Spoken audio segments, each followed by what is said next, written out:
I Want ASAP, opisyal nang nagpaalam matapos ang 7 taon sa online world. Isang emosyonal na linggo para sa mga netizen at kapamilya online dahil kanina ay napanood na ang farewell episode ng I Want ASAP. Matapos ang 7 taon ng pagbibigay saya, musika at exclusive backstage kulitan.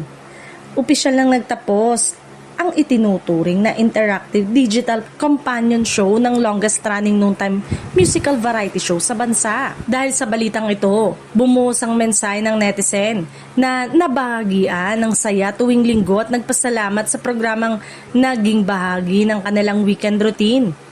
Inilunsad ang programa bilang isang digital first companion show para sa ASAP Natin To.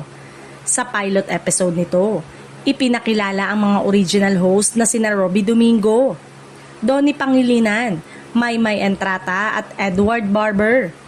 Eksklusibo itong napanood sa platform na I Want, na kilala na ngayon bilang I Want TFC. Ang time slot nito ay tuwing 11:30 AM, eksaktong 15 minutes bago magsimula ang main ASAP show sa TV. Pangunahing layunin ng show na magbigay ng mas interactive at behind-the-scenes feels para sa mga kapamilya online, kung saan nagkaroon din ng mga mini-concert at fun segment ang iba't ibang stars. Sa loob ng 7 taon, hindi matatawaran ang naging marka nito sa online world.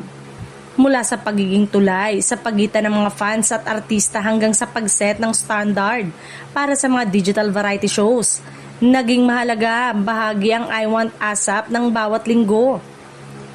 Sa kanilang huling episode, ramdam ang halo-halong saya at lungkot habang nagbabalik tanaw ang show sa naging journey nito. Bagamat mamamaalam na ang programa sa ere, mananatili namang buhay ang mga memories at performances na napanood dito sa puso ng mga kapamilya.